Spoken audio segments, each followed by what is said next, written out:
Okay, thanks. So first we'll briefly explain why we need DNSSEC instead of the regular DNS, though most of you people probably already know that. We'll spend some time on how it actually works. I'll explain how to use it with bind. Then I'll show you how in the Netherlands there's an experiment going on how to actually deploy this. There's a shadow system running that actually works fairly well, and hopefully will be integrated within a year into the standard NL3. And then I'll talk a little bit about the tools on how to manage a lot of DNSSEC secured zones.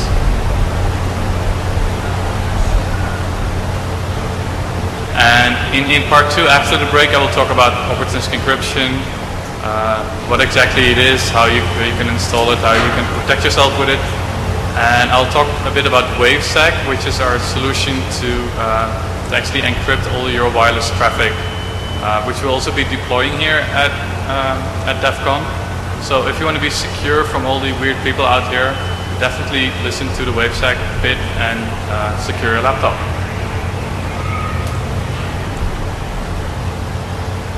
So one of the problems with DNS is that basically everybody is involved. It's not something you control yourself. You only control part of it, but how people get to you is completely in other people's hands.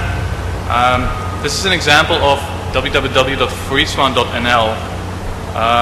I've just picked the organizations I found while sort of traveling the organizational view.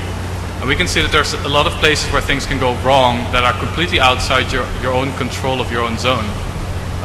It starts with the root registry, whoever it is today, changes every few months, Internet, VeriSign, IANA, whoever it is. Then we get to the root servers. Many people, there are quite some root servers out there. There are more than 30 now that are using Anycast. There are a lot of things that could go wrong with the root servers that are generally reasonably okay. Then we get to the CCTLD servers where things can go wrong. In this case for the .nl, we're talking about the domain registry in the Netherlands. Then we get to the bit where your packet will have to go through all the BGP routing structures, which unfortunately is not yet protected by any good secure mechanism. So packets can get lost there before they even reach your zone as well. And then we finally get to the register of the FreeSwan NL and the reverse space where things can go wrong. And then you get to the actual ISP of FreeSwan.nl, which in this case is actually me. And then we get to the registrant. So in short, I count about 23 organizations plus everybody who can mess up the BGP routing that can actually get to your domain or perhaps hack into things before they get to your server. So no matter how secure you are, even if your server is unhackable, before they get you, you're depending on like 20 organizations. So this is a problem that needs to be fixed, and DNSSEC is meant to fix this. So this is a quick overview of actually a query. I didn't do the layout very well, I'm sorry. Basically what happens when you ask for www.freeswan.nl, you'll get to the IP 193.110.1.579. And if you look at how it actually works from the start, your laptop uses a file. If it's using a caching name server, asks the root servers, which is a hard-coded list, gets a root server, asks for the name server for .nl, gets an IP number, perhaps some glue, continues, gets to the domain registry, which is in Amsterdam, gets another IP number and some glue, continues on, gets DNS record for FreeSwan.nl, gets NSXTDNet.nl plus some glue, and then finally that name server actually has the answer that we want. www.freeswan.nl is at 193.110.1.579. So these are about 8 questions plus 3 if you want to verify all the glue that you get to 4 servers. There are a lot of things where this can go wrong.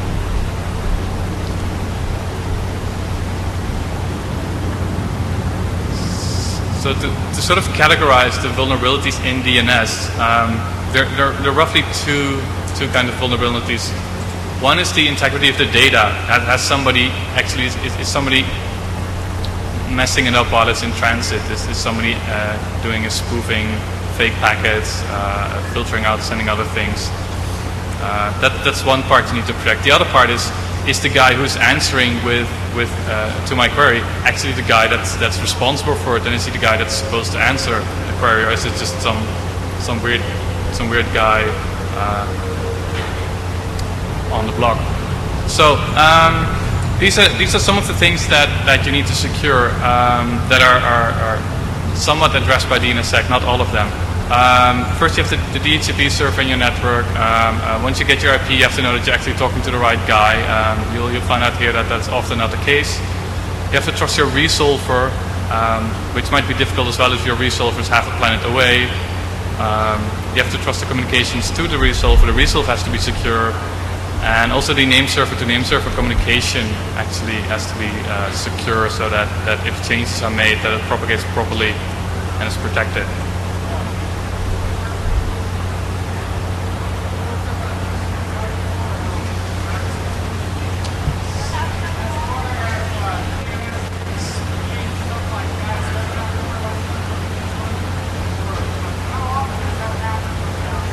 Okay, the DNS spoofing can actually happen from the internal side, but also if a server on the other end of the planet is hacked, it can just give you other answers. If a name server is hacked of whatever ican.org, then it will just give you valid answers, but it might not be the people you would expect the answer from, since they're hackers instead of the real people.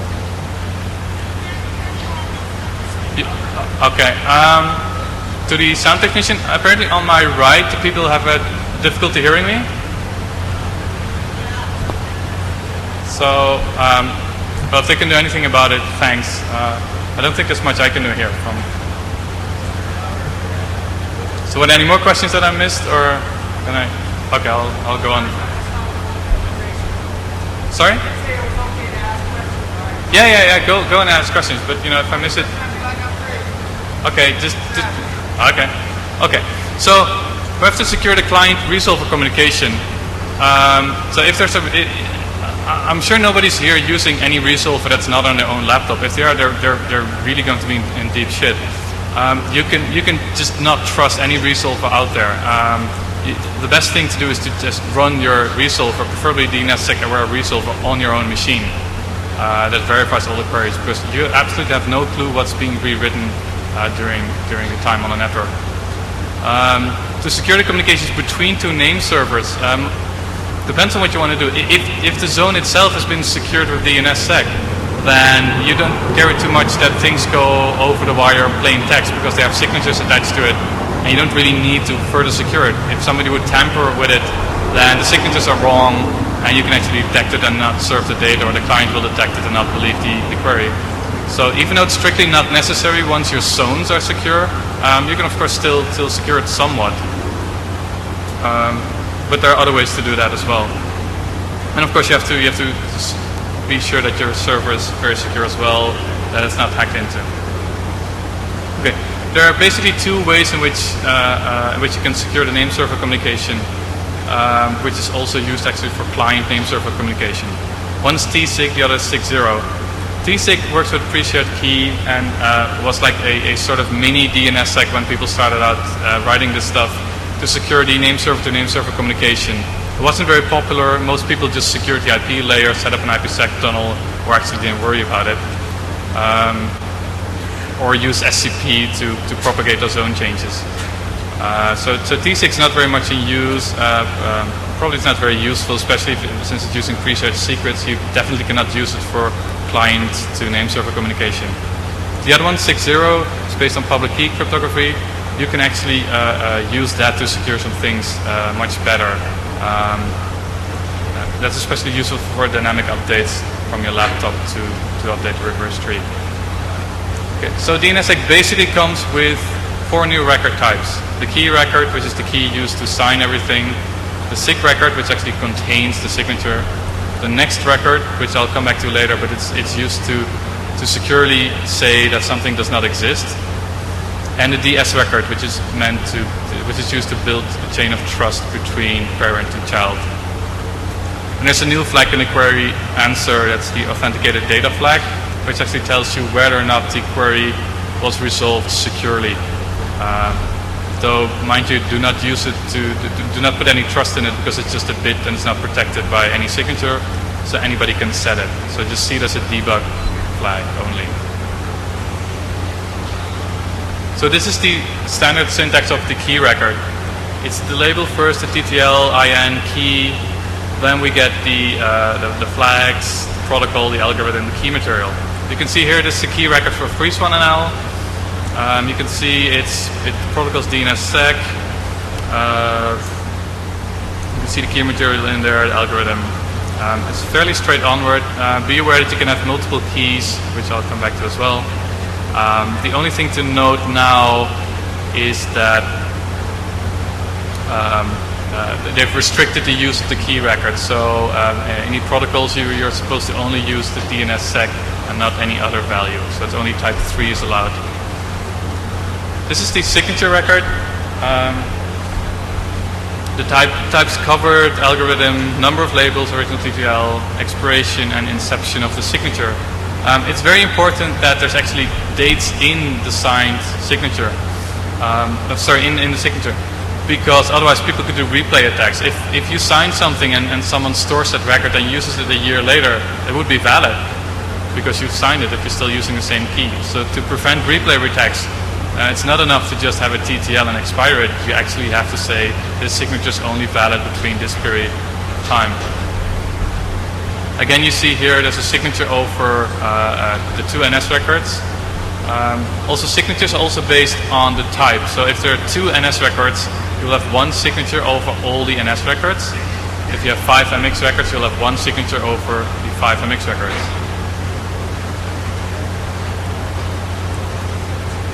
Then we've got the next record.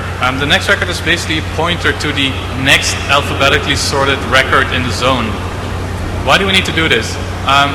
The problem is if somebody is querying for a record that doesn't exist, how do we tell it like this record doesn't exist with a signature? We basically need to sign our answer. It's not enough to say, well, the record doesn't exist, go away. We need to actually say, here's a signed piece of data that says that the data you asked for is not here. So the way the people came up with it is to actually point to the next valid record in the zone. So if you look in the example, you see alpha.freeze1.nl is the next record that comes after that is gamma freeze1.nl, and the records that are actually in existence for alpha are NS, SOA, MX, SIG, key, and next. Which I guess the NS record I should have left out because alpha is probably not the name server for freeze1.nl. So now, if somebody's asking for beta.freeze1.nl, they'll actually get this next record back, which of course has a signature. So this signed record then says, you've asked for something and it fell somewhere in between alpha and gamma, but we don't have it, it doesn't exist. So now they know securely that beta.freeze1.nl does not exist. Update from December is that the key record was limited to only use the key record for DNSSEC. They decided to split up the key records because they were afraid that there were too many application keys going to end up in the apex of a zone. So they decided to use a different key type for all the applications. Not everybody was too happy with it. I don't think it's really necessary because there won't be that many keys in the apex of a zone. Maybe an SSH key, an IPsec key, and a DNSSEC, 2 DNSSEC keys, but that's about it. Yeah, well, the ITF decided on this by consensus, so we're stuck with it. So basically, the key records are only usable for DNSSEC. If you want to do something else, you either have to make your own application key, which many name server software versions will not support yet, or you have to stuff everything in a TXT record and use your own format within the text entry, which is actually what we've done for freeze1. So this is an example zone. I'm not sure if people can read it all the way in the back. This is a stripped down version of freeze1.nl. You see SOA record, 2 name server records, an A record for the website, and 1 MX record. So this is the unsigned zone. This is what it looks like when the zone has been signed. First of all, you see that the entire thing had to be sorted. This is, of course, because the next record has to point to the next alphabetical record. So first thing you do when you're signing a zone is actually sort it before signing all the entries. So you'll see there's a SOA record, there's a signature over the SOA record, there are 2 NS records with a signature over the NS record, There's only one MX record and the signature.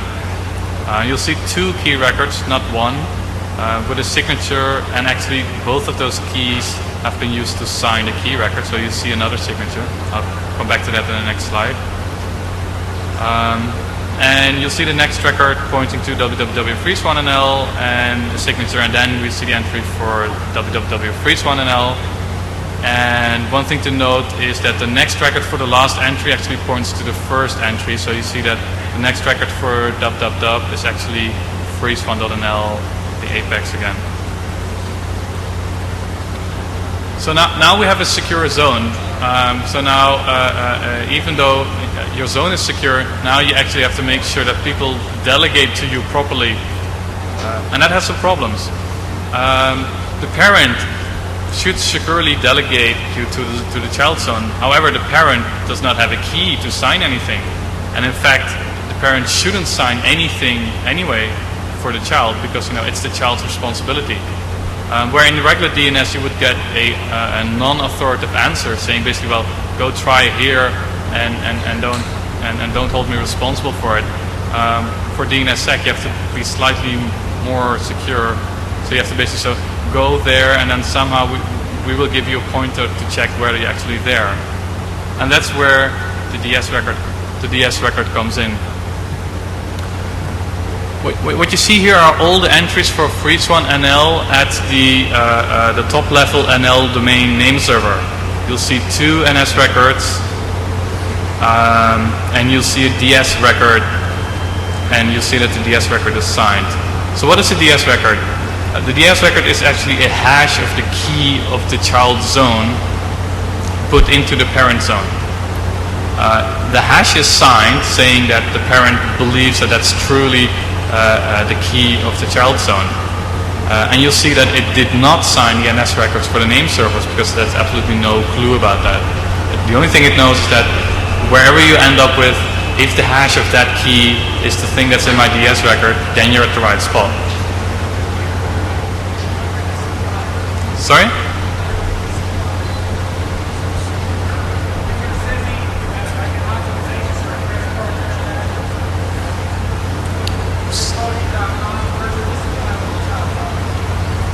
I'm sorry, I can't really hear the question very well.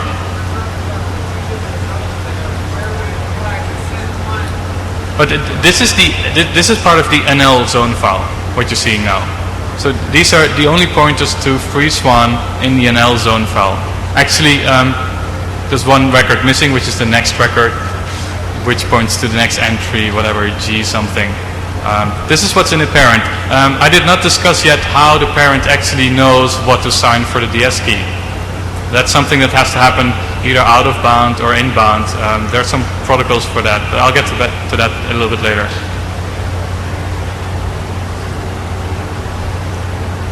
So once we have this delegation in place, we can just chain everything together. So the NL key in use is actually also signed and used by the top level, by the root server, which has a DS record over the NL key.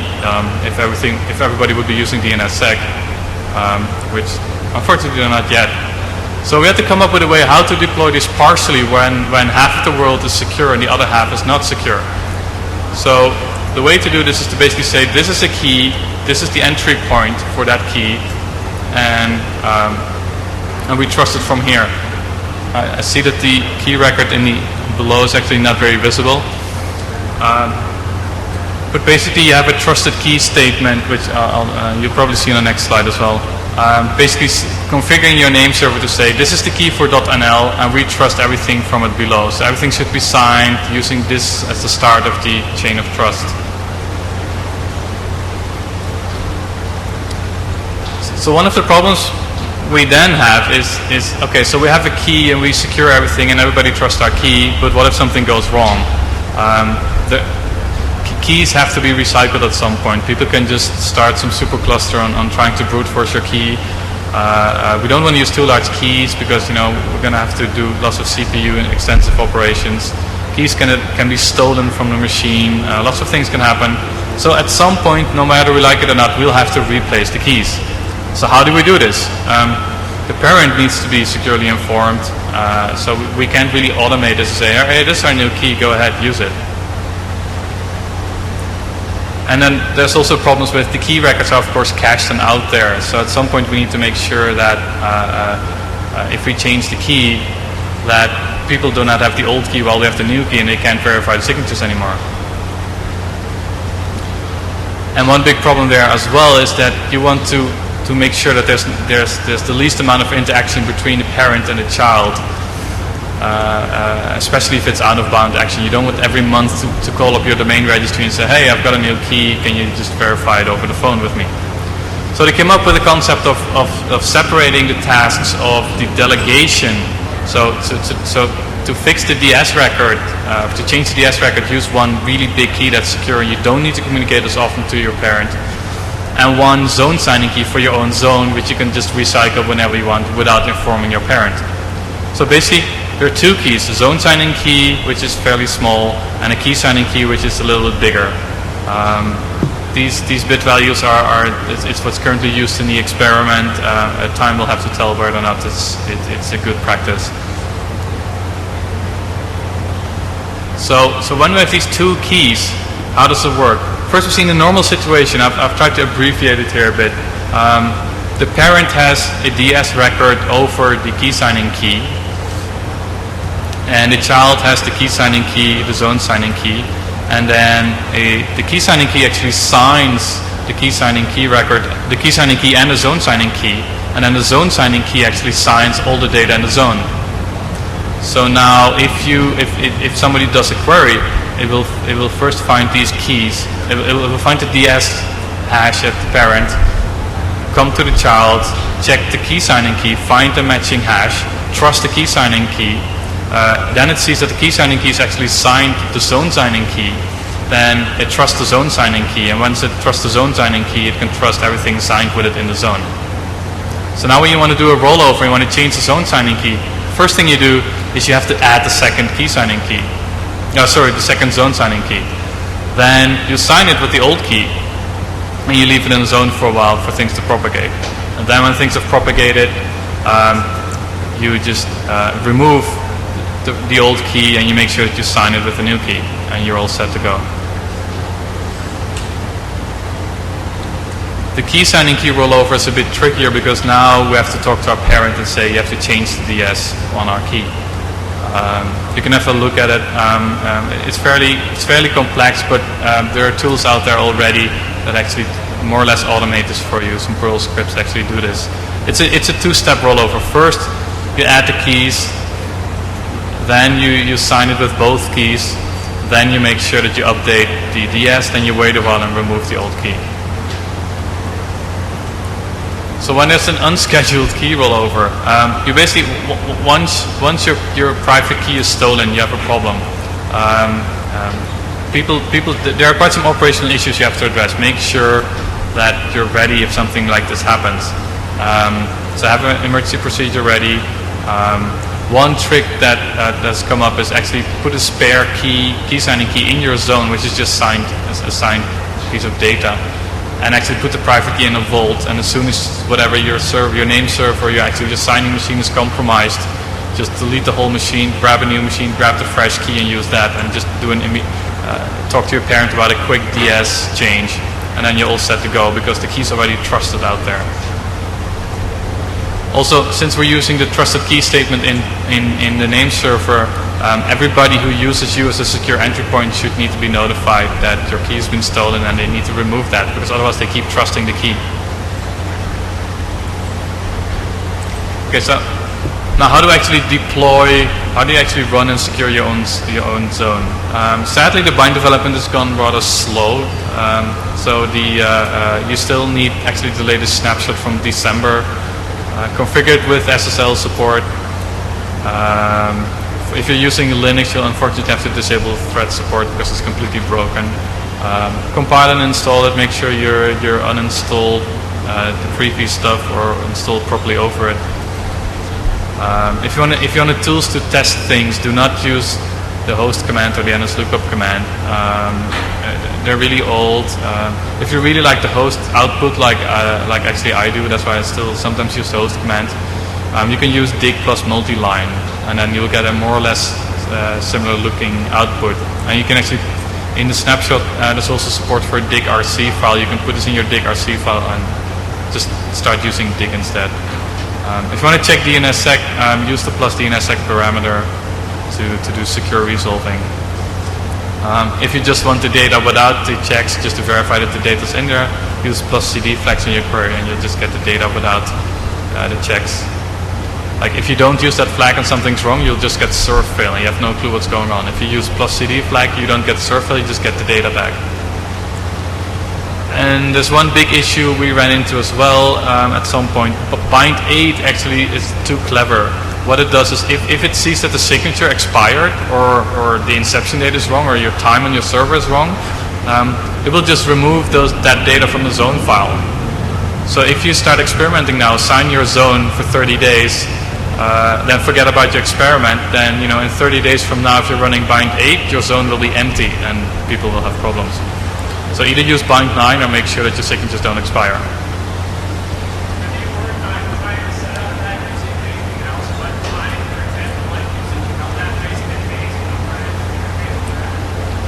No, as far as I know, the only software currently supporting all the DNSSEC and the DS records only bind snapshot. If there's any other software out there, please let me know and I'll test it immediately.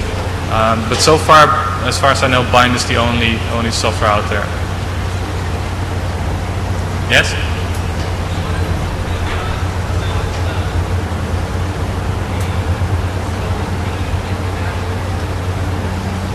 So your question is about how to handle caching of keys?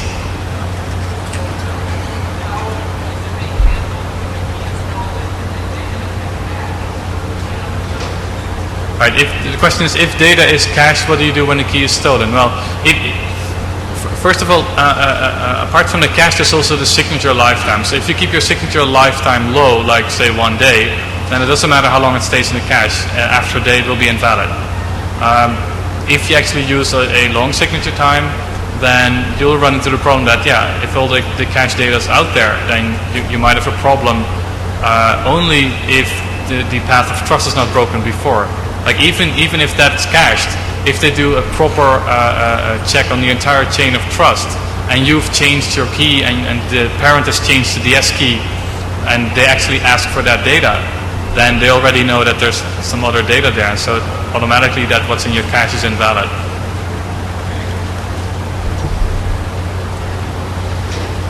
Okay, so the actual commands to secure your zone file. DNSSEC keygen, and then the parameters for algorithm, bit size, zone name.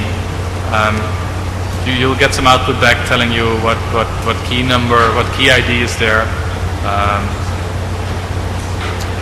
The first command is for the DNSSEC keygen command doesn't really know the concept of key signing key and zone signing key. So you don't see any difference here in the generation of keys. You just see that we use 2048 bits for the key signing key and 768 for the zone signing key. You'll end up with two files, the .key and the .private file. Obviously the .private file should be very secure on your own machine, and the .key file is actually something you put in your zone. So you could cat the key file into your zone, increase the serial number, and then actually use the DNSSEC sign zone command to sign the key, as illustrated there. You'll get a .signed zone file, which you then upload to your master name server, and then just change the load command to actually load the .signed zone file, and you're running.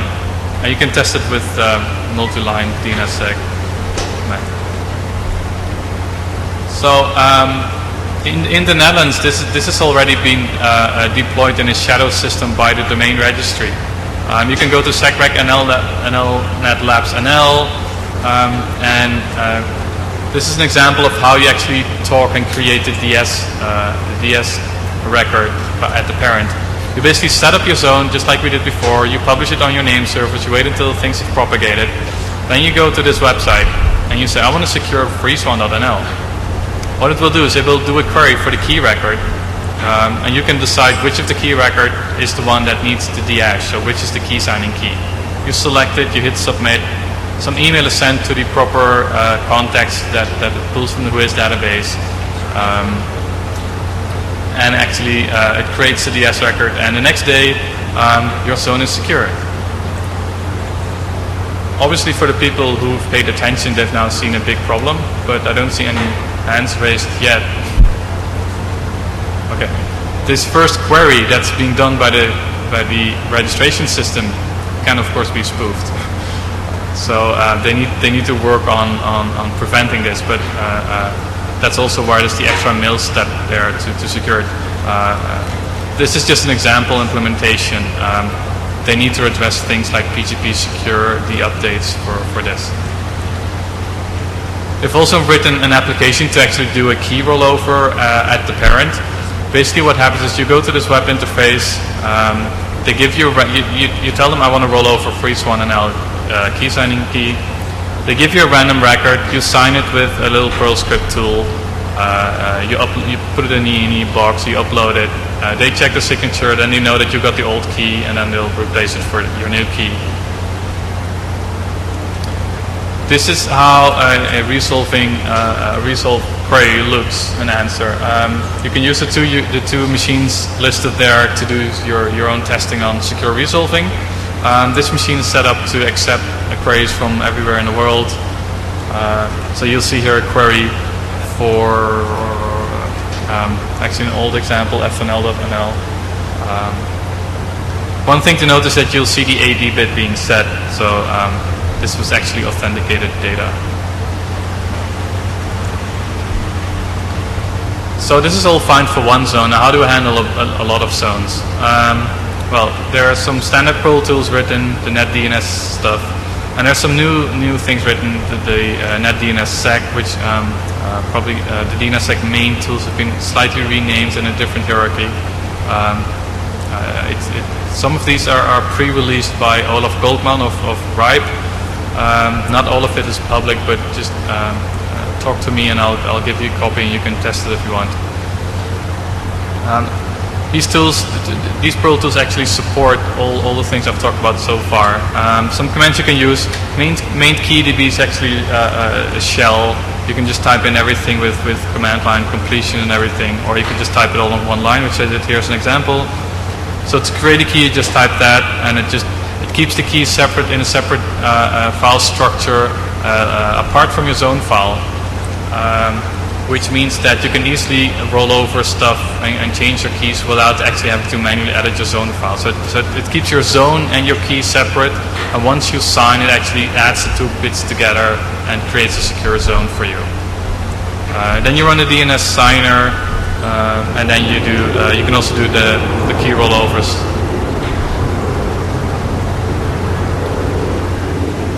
So there are some changes in the organization that you'll need to be aware of. Of course, you do not want your signing machine to be in your name server. If you keep all of the private keys on your name server, the next root exploit for bind will still kill all of your extra security. So it's very important to have a separate signing machine, sign the data elsewhere, and then upload it to your name server. And make sure that your name server has absolutely no rights to your signing machine.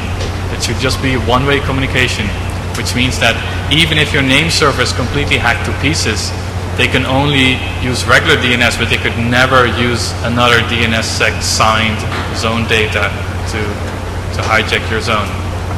But it's actually a really cool feature.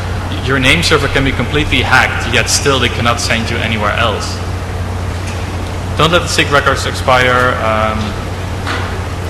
If you're using complex systems like MySQL databases to have customers edit their own zone, you'll have to you have to write your own glueware to actually fit it in. So now we've secured the DNS. Apart from having a secure DNS, how do we? What other applications are out there?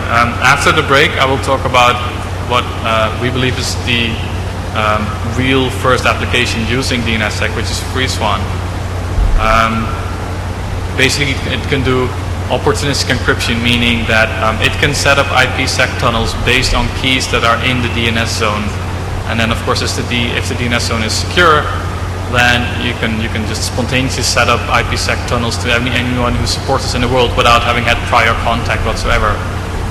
For anybody who's maintaining more than a few static IPsec tunnels, this is really something you want to use, because it ensures you a massive deployment of IPsec tunnels without having to configure every single tunnel. If you're interested in this, come back after the break. Another application people wrote a while ago to test was the OpenSSH support. Basically put the SSH key in the DNS zone and support it. Unfortunately, nobody's maintaining it. It was written for OpenSSH 2.2, I think. Maybe someone can convince the BSD people to update this. The DHCP software actually has some support to secure to send keys over DHCP, which we'll be using for the WaveSec stuff here at the conference as well.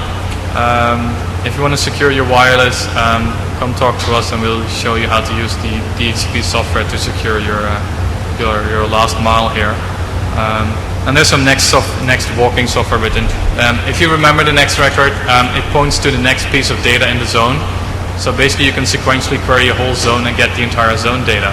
Some people are worried about that, especially the domain registries who basically do not publish a list of the entire domain. If you would run this on .com, you would just get the entire .com zone file, all the domains. People don't like that. There's still no browser plugins, no mail clients that actively support DNSSEC. There's no POSIX support written or defined.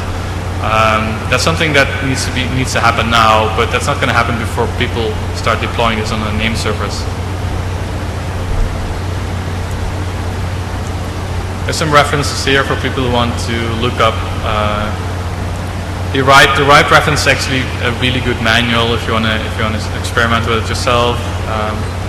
These are all on the slides. You can find it later on. So I'm more or less ready for the break. How much time do we have left? 10 minutes. Okay. So are there any questions at this point? None. Okay. Well, I'll show you my little script that I wrote then to secure. I'm basically running a copy of our signing machine on my laptop. So if everybody wants all the keys of us, then they should really try and hack into my laptop.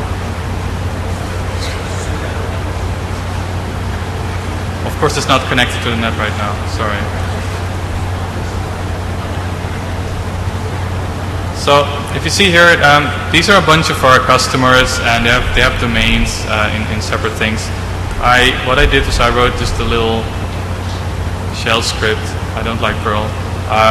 Basically, increase all the serial numbers to the current date and hour, and then you'll see that I run the sign command. There's a little bug. I have to do one manually because it's a really big record, and apparently there's somewhere in the Pro Tools there's a bug in it. Basically, to give you an idea of how fast, actually how slow all of this is. These are about 150 domains that's now running. My laptop is about a Pentium 3 500. One thing I found out that I had actually, my battery life is really, really crappy. But when I was in a train running this for the first time, I actually found out that there's something that you run out of even before battery power, which is random. When you're on a laptop, you really have bad random. So there you see the error for the XDNetNL zone. That's the only. There's a really big TXT record we use for the opportunistic encryption, and it can't really sign it. Now you see it's starting to sign all the zones. It's actually much slower than it normally is. Oh, there we go. So no questions. Then we're going to have a slightly larger break. So if people are interested in setting up DNSSEC and IPsec tunnels to secure the wireless, I'll talk about the opportunistic encryption bit after the break. Thanks. Apparently there are now more microphones and you should be able to hear me a little bit better. If not, just let me know. Okay, so now part 2, opportunistic encryption. The reason I personally got interested in DNSSEC is that I really want host-to-host end encryption. I basically want IP to basically standardize to IPsec. I want everybody to talk IPsec. And no way we're going to do this with manual configuration, so we have to have something that just works automatically. Basically what we're going to do is we're going to put keys into DNS and use that to talk securely. And of course we can trust the DNS because we just secured it. And we will deploy this here during the conference in the WaveSec way as well. If you have any questions on how to use this, do come to me. We really need to deploy this as soon as we can. Okay, so I'll quickly talk about the basics. What's opportunistic encryption, how you can protect your network with it or your servers, how to install and configure it. The configuring part should be really easy. We've done our best for that. And then we use an example implementation on how to use opportunistic encryption to protect your wireless. So IPsec in a nutshell is basically, it consists of two parts. First, we're going to get a private channel that we're sure that we're only talking to one guy and not three guys in the middle. And once we know that we're talking to one guy using the Diffie-Hellman key exchange, we're going to actually ask who this guy is and if he can prove that he really is who he claims to be. And that's the part 2 thing. Of course, as you might guess, we're going to use DNSSEC for that part.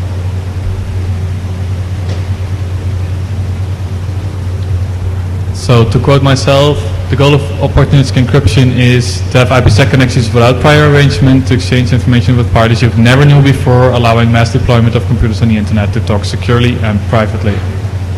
This will mean that anybody who is going to eavesdrop will have to do an active attack on you instead of a passive listening attack, which is much easier to actually find out. Also we'll end up with servers who do not know how to do opportunistic encryption, so there's also a way how to, we can just add a server that will do it for the other people that don't know it. You can actually use an OE security gateway to protect, for instance, your Windows server farm.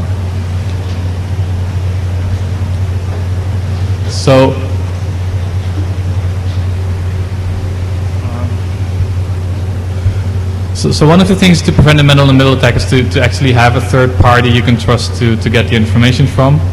We'll use DNSSEC. So how does this work?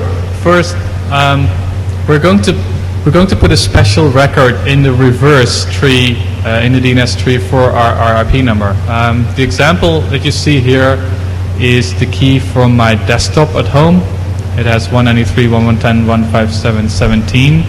And it says in a TXT record that says I can do IPsec, opportunistic encryption. My gateway is this and this IP number, which is the machine itself, and then the key follows. And of course, this is signed by a signature record. The DHCP server and client, the ISC server actually supports some of this stuff, sending it back and forth to actually establish this. Even when I'm turning on my laptop in this network here, I will get some random IP and I can actually update my reverse. It doesn't partially work here because we're in NATed, but we've worked around this by tunneling our own /24 in here. So people actually get WaveSec up and running later on actually have a real IP. So if both parties have the key in the DNS, they can query it and set up a tunnel.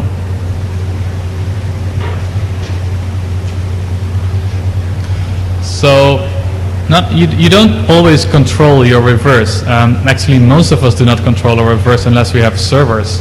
So we had to figure out a way how to do this when you have no control of it. So we can't work around it. There has to be one guy in the connection that actually controls his reverse and have something in there. Once you have that, the other guy can just have something in the forward. So I guess I'll go wait for the plane.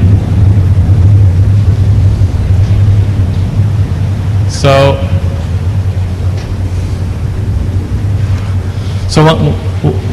what we can do is we can put our key in the forward. This example here shows my laptop, VIO XDNet NL, which has a key in the forward. in this case, we don't point to a security gateway because we don't know which IP we are. So the entry right now is 127.0.0.1, which basically means ignore me. And again, I put my key in the DNS. XDNetNL is signed, so it's pretty secure. So now, if my laptop boots in a random network, gets an IP, and I go talk to my servers at home, which have all the support for OE needed, I just tell them, hey, I'm via XDNetNL, grab the key from the DNS, and then we can talk securely. So one thing to note is that actually if I turn on my laptop here and my server for some reason decides to talk to me first, my server does not know that I can do opportunistic encryption because my IP does not advertise that. So it will send a packet in the clear. Once I get it and I send an answering packet, then of course I will notice that the remote server can actually do OE and set up OE. But it's a really odd situation where one packet actually flows in the clear. So one problem of opportunistic encryption, of course, it takes some DNS lookups. And for some servers, that's really too much of a load, especially busy web servers. So there's a way to actually do only passive OE, which means that do not try to initiate OE to everybody who connects to you. But if somebody connects to you using OE, then sure, let's go ahead. And this is actually what we use on, for instance, the freezefrom.org website. If you go there, if you don't have OE, you will just get the server. If you do have OE, you will get a nicely encrypted secure channel.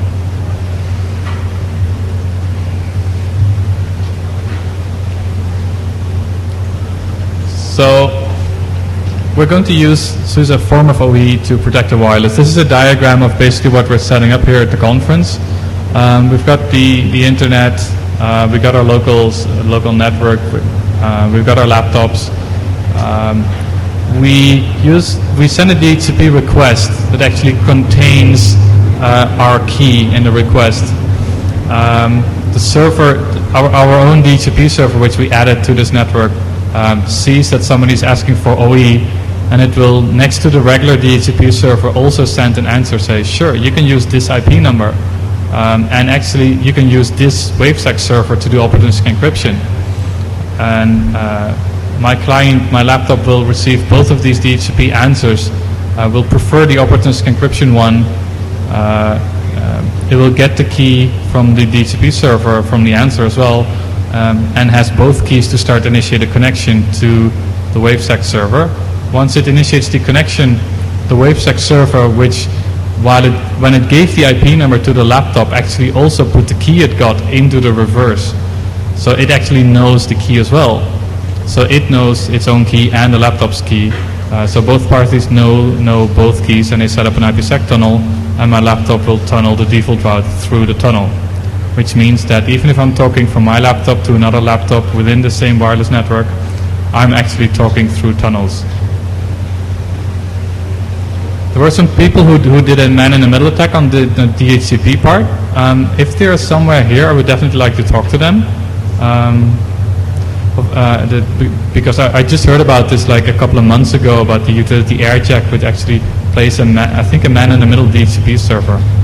So it's really interesting to have those people talk to me. And to answer those people's problems with it, how do we defend against this? Well, the good news is that the DHC working group at the IETF decided to use DNSSEC to secure the DHCP. So once those standards start getting used, we actually have a sort of trusted way to do DHCP, and this man-in-the-middle attack is no longer possible. For now it is, so if these people are here, I would really like to see my laptop being a victim of this.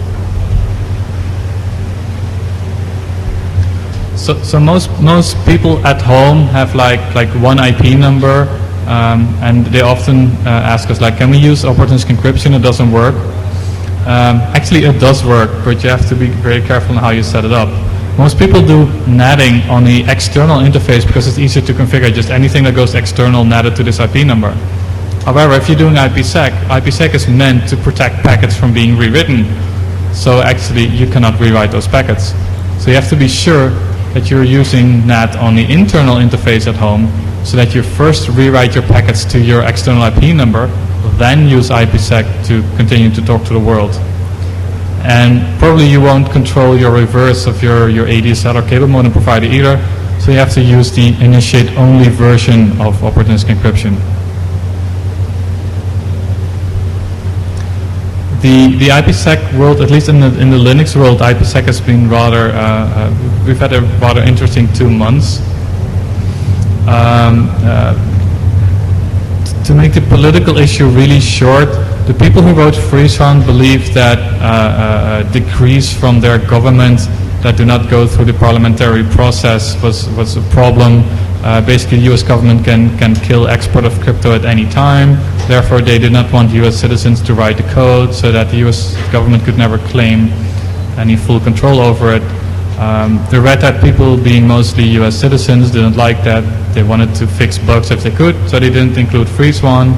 So there was this stalemate that happened for a couple of years, which is now basically being broken by the Red Hat kernel people by basically making their own IPsec stack. We're talking to them. We're hoping that we can keep everything working. There are patches out there which should integrate really quickly in the next couple of weeks that makes all the extra opportunistic encryption hooks that FreeZone put in the standard IPsec to also be part of the new Linux kernel IPsec stack. So everything I'm saying here should work for either stack, whether you use FreeZone or whether you use the new kernel stuff. It should just work. And hopefully it also makes porting it to BSD a lot easier. So what do you need to support the extra opportunistic encryption extensions? First of all, the kernel part, which I just talked about. Second, you also need to have some support to do the DNS lookups once you get packets to see if you can actually get the keys from DNS and start things from there. So far, the only iDaemon that's supported is the FreeZone Pluto. Hopefully, this will also soon change, and then some support for Raccoon will be added. You need to have at least access to one forward zone to put in your key so that you can do initiate-only opportunistic encryption. Preferably not some dynamic DNS thing, but like your real own zone, which would be a lot better to use. Most people who want to experiment with this actually have one zone, so that should be fine. And if your ISP is going to filter out a lot of stuff, then you're in trouble. You should have IKE ports open, UDP 500 mostly, and ESP. So how does the opportunistic encryption work technically on Linux?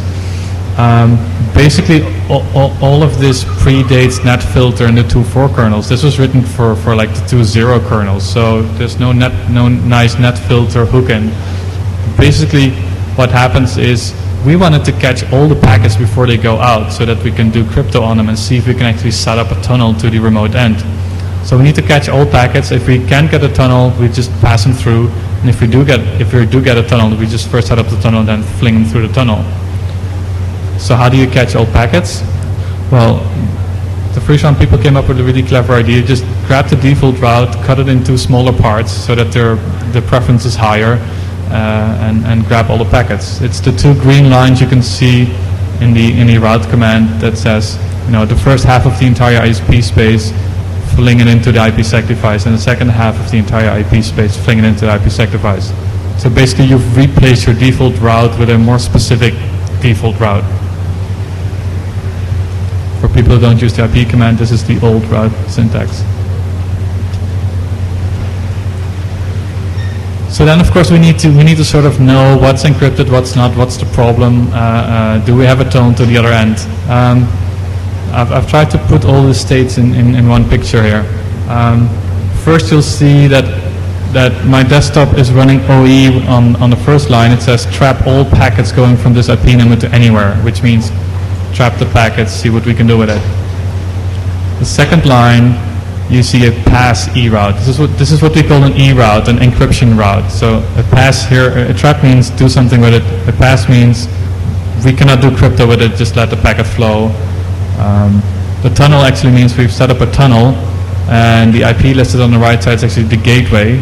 Remember, if you do OE, you can also do OE to another server. So if you want to protect like like a Windows farm with a Linux box, then basically my laptop would set up an OE connection to the OE gateway to the Linux machine there, and then it would decrypt and be sent to the Windows farm.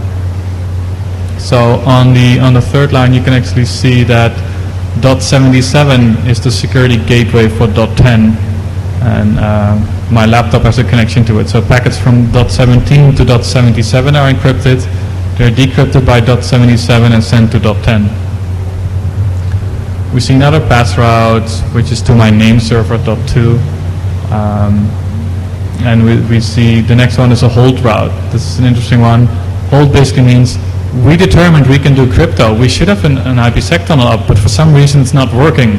So we don't want to fall back into the clear because this guy obviously advertised that he can do crypto.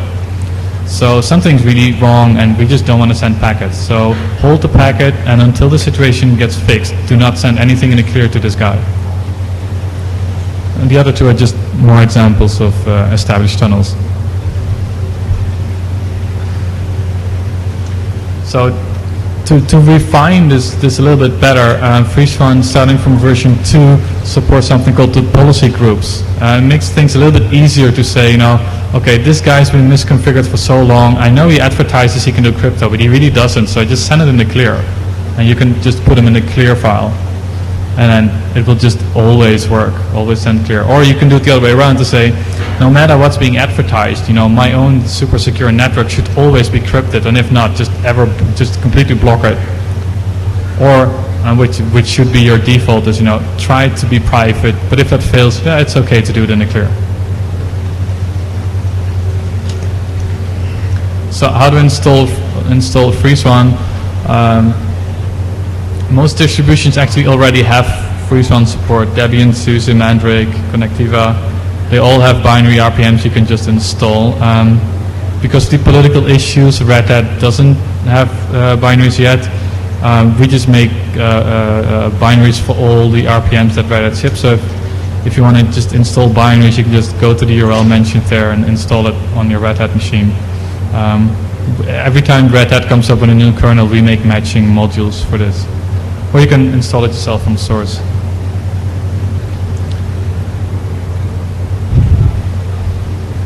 So if you really want to install it from source, just grab the software, make sure you have the GNU mathematician library installed, GMP Devil, you need the header files. Make sure that you build the kernel. Most people come to us when they can't build it and they have other problems because they're using a Red Hat kernel, they're using another kernel, something doesn't work, or actually the kernel just doesn't build itself. First build a standard kernel, then apply the FreeSwan patches. There are various ways of doing it. If you just want modules, you can do make old go, which will just use the same defaults you just used on your previous build on the kernel, just add the IPsec stuff as modules. For some people who want to, next to OE, do other things like net traversal, even though net traversal with OE doesn't work yet.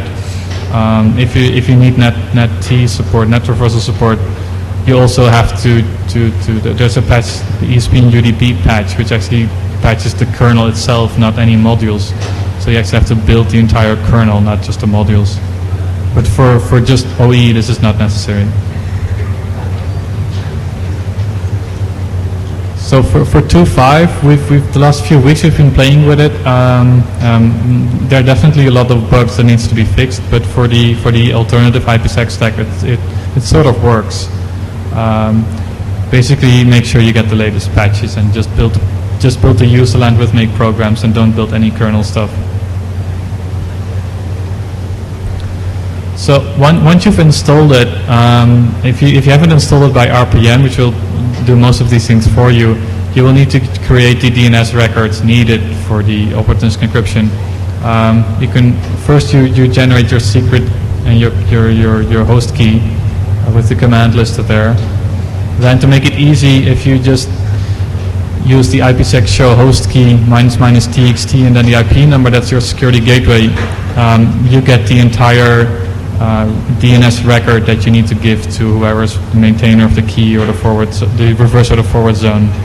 So we make it really easy to just cut and paste your key. Do cut and paste it and not edit it, because many people make mistakes when editing it. There's some issues with spaces and bind that are really annoying. For people who directly want to pass to the ISP, you can use the IPsec mail key command. You can just directly send it to your ISP and say, give me this record. Though for FreeSON 2 we've made it even easier to use OE. FreeSON 1.9 is what's shipped on most of the distributions, so I just put this in here. This is the only configuration you need to actually get an opportunistic encryption tunnel set up on once you've installed the binaries. You make a connection called me to anyone. You basically say, my outside world, you use the interface of my outside world as the interface to do crypto on with the left as default route. For the right we say, do opportunistic encryption, do authentication by RSA-SIG, and just start this connection. This will use the OE based on the IP number, so on the data in your reverse, so that if the other side queries the text record for your reverse, it will work. If you're doing the initiate only one, where you actually have your key in a forward, not the reverse, you need to specify the left ID. And then you need to specify to add and then fully qualified domain name where the record can be found. The left ID then gets used in the IKE negotiation. For FreeSON 2, we basically configured everything for you. It's basically, we just try every few seconds to see if there's the proper DNS records for us to use. And if it is, we just use it and we just try to do OE. So the only thing you basically need to do is install it. Mail the key to whoever can put it in a DNS zone file, and that's it. You're all set to go. There's nothing you need to do. If for some reason you want to disable it, you can do auto as ignore to stop that connection. If you use the initiate only version, unfortunately you need to redefine the connection yourself and add the left ID bit again. So now to the what I think interesting bit. The WaveSec. Now, if you want to use WaveSec here and encrypt your local traffic, what do you need to do? First, you need to get a patched version of the DHCP. Unfortunately, the IUC DHCP developer Ted has been very busy and is not really maintaining it. And he has these 2 patches from us waiting for half a year, and he still hasn't applied them. Grab the patch, recompile your DHCP server and client. Add the configuration listed below, which is just it's a file you can download from the WaveSec org site, so don't worry about it. You need to set up a DNS so that the DHCP server actually has permission to change the DNS records for the reverse, so that when it gets a key, it also puts it in the reverse tree. You need to know how dynamic DNS updates works. Check the URLs below or grab an example configuration again from the WaveSec site.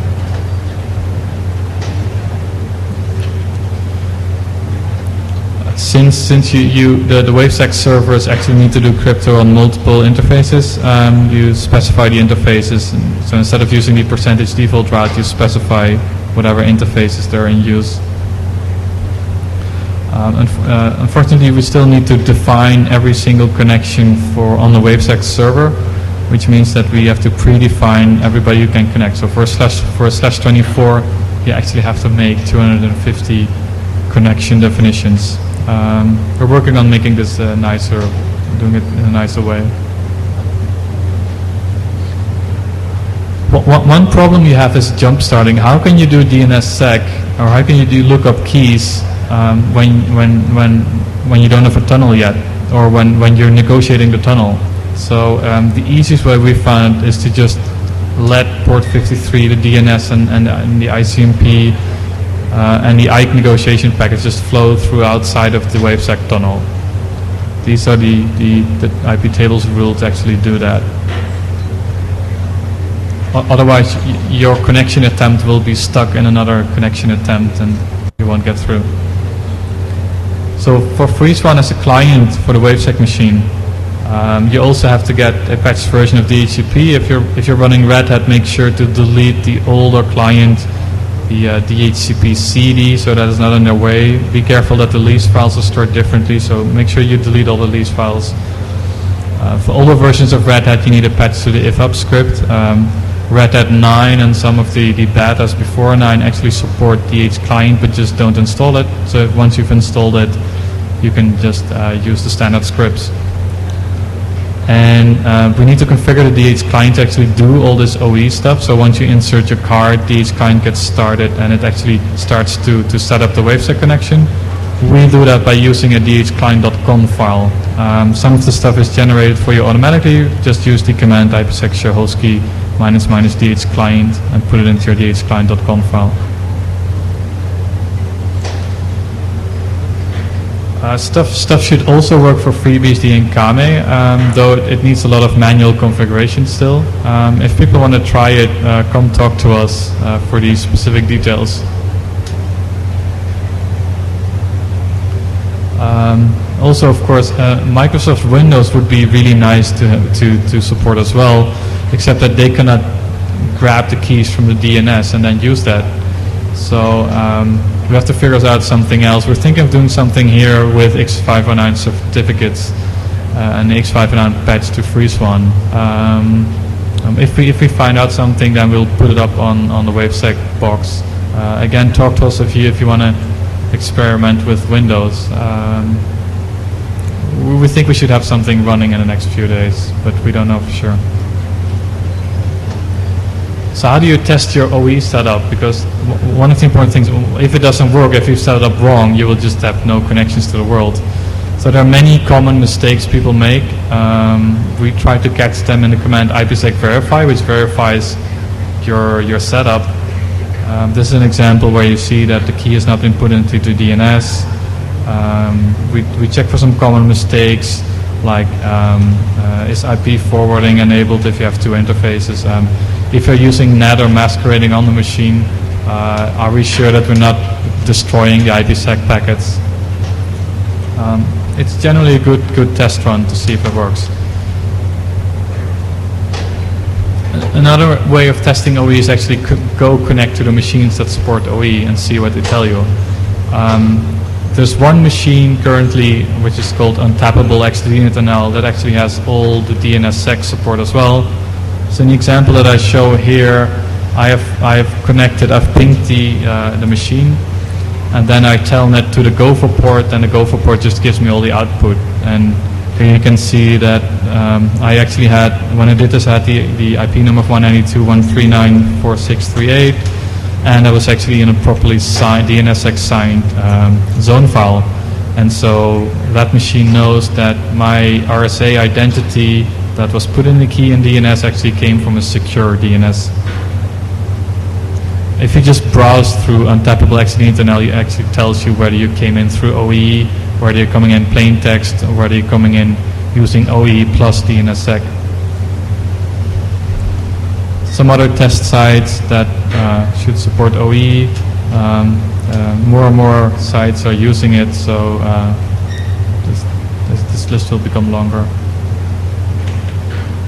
So there's still some problems that people run into when they use OE.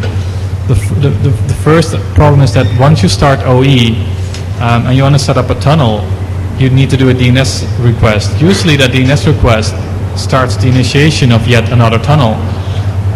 So for a few seconds, while you're not able to actually go to your DNS servers, everything will fail. And you need to wait for that failure to be complete, and once there are pass routes to your name servers, then suddenly all the other connections can actually be set up, because then you get DNS answers. So once you start pinging, don't worry when it just doesn't work immediately. Just check your log files and see if it works after a few seconds. Freeze Run still has some problems integrating properly with the scripts from various distributions when a laptop PCMCA card is inserted and removed. We're working on getting that better supported. People also often make mistakes in getting the keys into DNS. Like I said, there are some spaces in the text records that work around a few bugs in older versions of bind. But people tend to either not grab them or leave them out or mispaste them. So be careful when you cut and paste. Another annoying bug is that apparently there's some issue. If DH client is run from the command line, everything works. But if it comes from a kernel generated event, like the hot plug stuff when you insert your card, on some machines, for instance my laptop, we're getting errors on P open and P close, which we haven't found a reason for.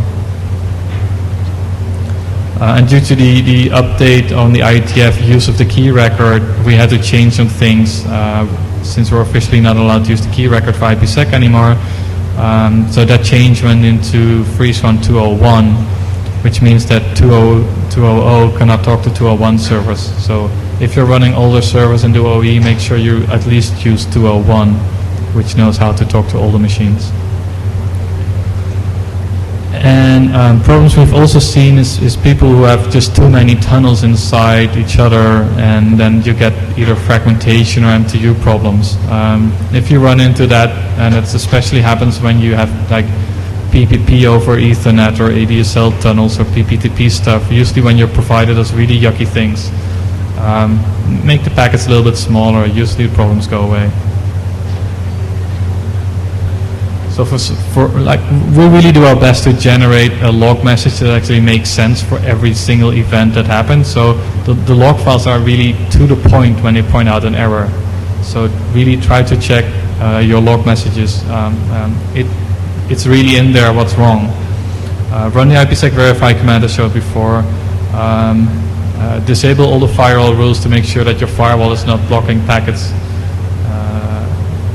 And if that really doesn't help, you can use IPing to see if your ISP filters UDP 500 to prevent you from running IPsec. Make sure to stop FreeSWAN when you do that, because otherwise FreeSWAN will grab the port. And if all of that just doesn't give you the right answer, there's one thing you can do, is that's run the command IPsec barf, which will basically will put all the state of your IPsec subsystem except for your private keys on your screen. And if you just put that on a website and ask people on a mailing list or the IRC channels, they will look through it and they can probably see what the problem is. One very important thing to do, people see the Eclipse debug and the Pluto debug variables and enable that. Then those people are posting 10 to 15 or 20 megabyte files with debug information that the people helping you on the IRC channel really do not want to read. The debug functions are only for developers, so please do not use them. It's not going to give you more information that you need. So if you want to try out opportunistic encryption, if you want to try out the WaveSec, grab either me or Ken Bentoft here in the front. We'll be gladly helping you set up your IPsec tunnels and secure you from all the evil hackers here at the conference. So I hope people will see the value of end-to-end host encryption and see that opportunistic encryption can really reduce the administration task of setting up a massive amount of tunnels, whether it's inside your organization or just to out to the world and to the internet. We hope that BSD will soon support this as well. We're talking to some people, and so let's hope that basically in the near future everybody is talking encrypted and we're all safe from evil hackers or evil governments. So are there any questions? Then I guess I end early. Okay, thank you very much.